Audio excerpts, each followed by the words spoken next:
Hello दोस्तों, नमस्कार। Investment intelligence इस चैनल में मैं आप सभी का फिर से स्वागत करता हूं और इस वीडियो में हम लोग कवर करने वाले हैं आइनॉक्स ग्रीन के Q4 के रिज़ल्ट्स को। सो दोस्तों, अभी जो है कंपनी ने अपने Q4 के रिज़ल्ट जो है अनाउंस कर दिए है। तो कंपनी ने किसी भी प्रकार का कॉरपोरेट एक्शन नहीं दिया है दोस्तों, यानी कि जैसे कि डिविडेंड, उसके साथ ही स्प्लिट या फिर बोनस शेयर जैसे कोई भी कॉरपोरेट एक्शन नहीं दिया है। उसके बाद में कंपनी के डायरेक्ट हम जो है नंबर्स के ऊपर चलते हैं। हमें स्टैंड अलोन नहीं दोस्तों, कंसोलिडेटेड नंबर्स चाहिए। कंसोलिडेटेड मतलब और ऑल ओवर द ग्लोब का जो है परफॉर्मेंस उसमें आ जाता है। तो रुपीज़ इन लैक्स में हमें अमाउंट्स देखने को मिल रही है।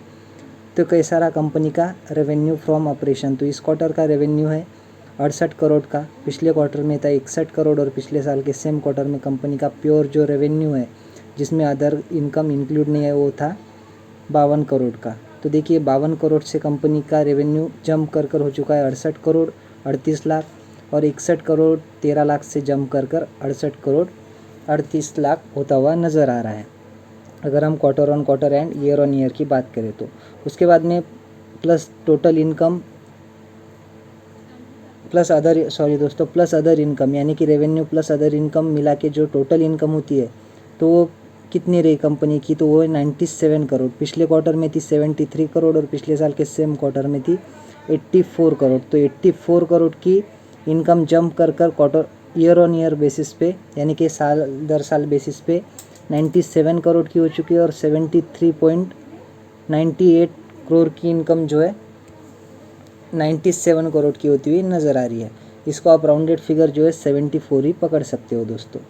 उसके बाद में इतना कमाने के लिए कंपनी ने खर्चे कितने किए, क्योंकि एक्सपेंसेस देखना भी बहुत इंपॉर्टेंट होता है दोस्तों। तो कंपनी के टोटल एक्सपेंसेस हमें यहाँ पर दिखाई दे गए हैं। इस क्वार्टर के कंपनी के कुल मिलाकर खर्चे हैं 85 करोड़ के आसपास। पिछले क्वार्टर में थी 63 करोड़ के आसपास और पिछले साल के सेम क्वार्टर में कंपनी के खर्चे थे 63 करोड़ एंड 37 लाख। तो 63 करोड़ के खर्चे 85 करोड़ के आसपास जाते हुए नज़र आ रहे हैं और 63 करोड़ के ही खर्चे क्वार्टर ऑन क्वार्टर बेसिस पे 84 करोड़ के होते हुए या फिर 85 करोड़ राउंड फिगर पकड़ लीजिए तो उतने बढ़ते हुए नज़र आ रहे हैं। सो क्वार्टर ऑन क्वार्टर साथ ही ईयर ऑन ईयर कंपनी के खर्चे जो है मैसिव लेवल पर बढ़ते हुए नज़र आए हैं दोस्तों। तो जैसा कि आपको पता है कि टोटल इनकम माइनस एक्सपेंडिचर, इधर हमें प्रॉफिट मिलेगा या फिर लॉस, तो कंपनी यूजुअली प्रॉफिटेबल ही देखने को मिल जाती है। तो कितना है टैक्स वगैरह देने के पहले का प्रॉफिट, तो कंपनी का टैक्स देने के पहले का इस क्वार्टर का प्रॉफिट है 12 करोड़ 23 लाख और पिछले क्वार्टर में ये था सिर्फ 11 करोड़ 3 लाख का, और पिछले साल के सेम क्वार्टर में कंपनी का प्रॉफिट बिफोर टैक्स था 20 करोड़ 75 लाख का। तो इसमें एक्सेप्शनल आइटम जैसी कोई चीज़ देखने को नहीं मिल रही है, यानी कि प्योरली जो है ये रेवेन्यू बेस जो है हमें प्रॉफिट बिफोर टैक्स देखने को मिल रहा है।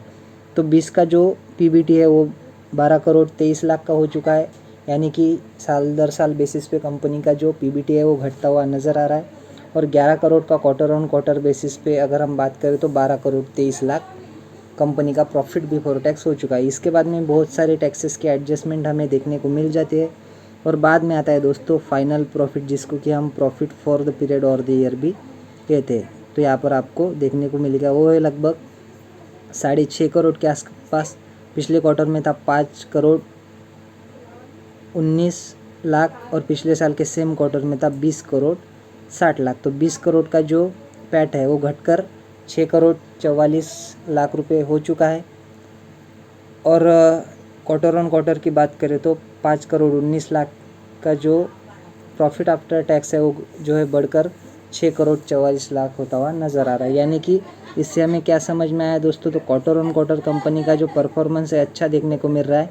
ईयर ऑन ईयर बेसिस की अगर हम बात करें तो कंपनी के प्रॉफिट बिफोर टैक्स एंड जो नेट प्रॉफिट भी है उसमें हमें गिरावट देखने को मिल रही है। अगर टोटल इनकम की बात करें तो कंपनी की जो टोटल इनकम है क्वार्टर ऑन क्वार्टर साथ ही ईयर ऑन ईयर बढ़ती हुई नज़र आई है। हालांकि कंपनी के खर्चे इस क्वार्टर में ज़्यादा बढ़ते हुए नज़र आए हैं, तो इस वजह से कंपनी का जो प्रॉफिट बिफोर टैक्स यानी कि टैक्स देने के पहले का और टैक्स देने के बाद का जो प्रॉफिट है वो घटता हुआ नज़र आया है दोस्तों।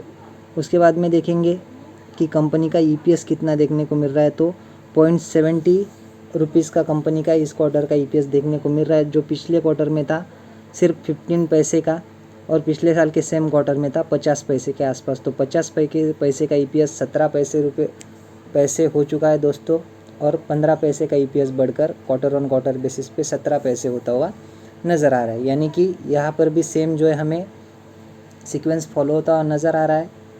तो क्या दोस्तों, क्वार्टर ऑन क्वार्टर बहुत ही अच्छी जंप, ईयर ऑन ईयर जो है कंपनी का जो परफॉर्मेंस है वो हमें बॉटम लाइन में डाउन जाता हुआ नज़र आ रहा है। टॉप लाइन तो कंपनी की बहुत ही सॉलिड देखने को मिल रही है। सो दोस्तों, एक नेगेटिव पॉइंट पकड़कर आप चल सकते हो। तो ये जो कंपनी है, एक ग्रीन एनर्जी में काम करने वाली कंपनी देखने को मिल जाती है और बहुत ही छोटी कंपनी देखने को मिल जाती है, लेकिन आइनॉक्स ग्रुप से बिलोंग करती है। तो इस वजह से जो निवेशक है उनका भरोसा थोड़ा बहुत इस कंपनी के ऊपर बढ़ जाता है दोस्तों। सो आशा करता हूँ वीडियो आपको अच्छी लगी होगी। अगर अच्छी लगी हो तो वीडियो को लाइक और चैनल को सब्सक्राइब भी कर देना। मिलते हैं नेक्स्ट वीडियो में, तब तक के लिए धन्यवाद, बाय बाय।